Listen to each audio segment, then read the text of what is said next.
guys, welcome off the 10th beer reviews. My name is Chris, and yes, it's been forever since I did a beer review, and so we're gonna do one today. We're gonna do an Imperial Stout because it is Sunday. It's a Stout Sunday.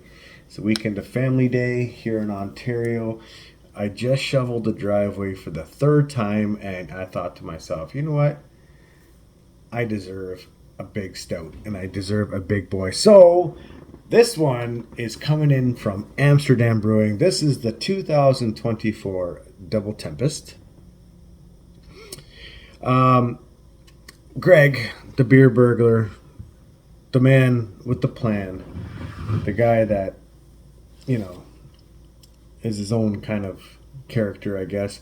He ordered it for me, and it was a while ago, and it was actually way before Christmas. And he was like, I forgot to give them to my mother for you to pick up in Welland, and I was like, shit. So recently I just picked them up from Welland, and he goes, don't worry about it. They taste better with age. So we're going to see what this one's all about. I've done this many times, different years and stuff like that. I'll link up above me over there the 2023. I do remember it. Not remember it like crazy. They all pretty much taste the same, I think. But one thing I do remember about it is that it was super thin. So yeah, I'm probably thinking this one's going to be thin too, but we will see. Actually, I almost opened it without telling you about it. All right, so Double Tempest, for those who don't know, is a barrel-aged Imperial Stout. It's coming in at a whopping 11.9% alcohol by volume. It's in a 473 milliliter can, labeled as an extra strong beer. The 2024 edition of Double Tempest was aged in freshly emptied bourbon barrels from the finest producers in Kentucky. And then it has some tasting notes and stuff like that. And it says aging instructions, cellar for 1 to 5 years. Actually, I do have a 2023 that's aging right now. Serving temperature is 8 degrees to 12 degrees Celsius, which is not what I have. And the glass is at glassware it suggests is a tulip glass. And since I broke my snifter, I'll just use this tulip glass here. So let's get into this beer right here. All right. Oh, it smells so good. All right, I can already tell you right now that this is not as heavy or as thick or as full-bodied as I was hoping. Oh, look at all that dirty glass mafia right there. Okay, gonna make some noise. There we go. Let's get that off of there. All right, so it poured off. How would you say it poured? Where should I put this? Right about there. Yeah. Poured off with a little bit of head. There was maybe about a half a finger of head on there, and it dissipated into a film, and it fuzzed away. It fuzzed away like Coca-Cola. It looks pretty dark. It isn't 100% black. It is. There's a little bit of a ruby red at the very bottom there. Yeah, it looks the part of an Imperial Stout, I guess. I want to take a smell of this beer. All right, there's definitely picking up the bourbon. I'm picking up the barrel for sure. Could be because I just poured it. If I let it breathe for a little bit, it might kind of settle down, but there's a nice chocolate hint on this one. A little bit.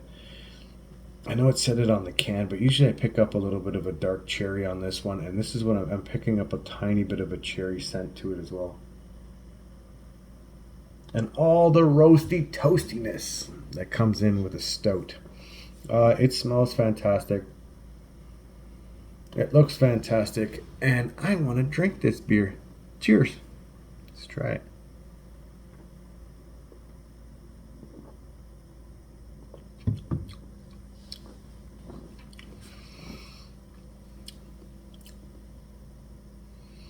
Okay. Right off the hop, I'm disappointed with this one.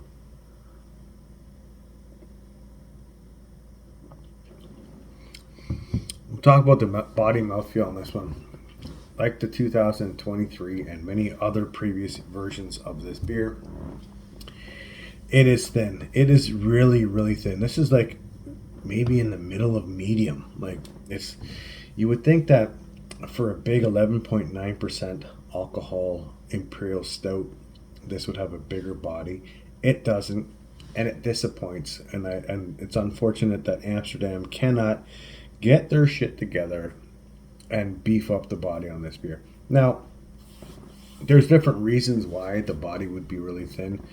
I'm thinking one of them is because of the barrels. The barrel sometimes thins out the body of beers, and I don't know how long this was sitting on those Kentucky bourbon barrels or in the bourbon barrels, but could have thinned it out. I don't know, but yeah, I'm looking at my screen right here in front of me. I wanted to let you guys know the price of this beer. Let me tell you something. I got Greg to pick me up 3 of them. I have 2 more of this version. I think next year I'm just going to get 1. And I think there's a reason why you can still buy it from Amsterdam. This is not a very good version of this beer. $11.95 a can. Sure, it's 11.9%. It's going to fuck you up. This is going to be my one and done for the day. But it's disappointing. I kind of wish this one, kicked my ass and said, you know what, welcome back to the world of Imperial Stouts, Chris, but it's not. It's kind of disappointing. I'll give it one thing, though. It is giving me that sticky lip thing. So, and I know that for me, a good bourbon barrel aged or any Imperial Stout that gives me that sticky lips, it's a good thing. If it didn't, then there would be a little bit of a problem, but it does. But that's the only positive thing that I can pick up right now when it comes to down to the body and the mouthfeel on this one. So, without any further ado, I'll take another sip and I'll tell you what I'm tasting in this beer.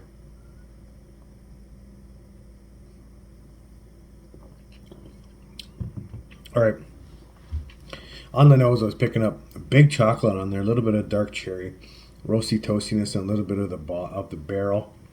In the taste, it's all there. However, it's all super dialed back, which is another disappointment for me with this beer.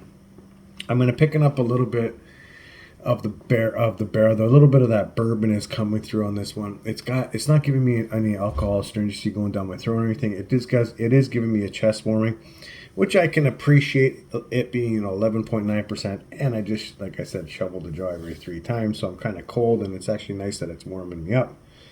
Excuse me. When it comes to other tastes that I'm getting on this one, the chocolate's there. Like I said, it's dialed back. The coffee roastiness is there as well. The dark cherry is not really there in the taste. I just picked it up more of in the scent.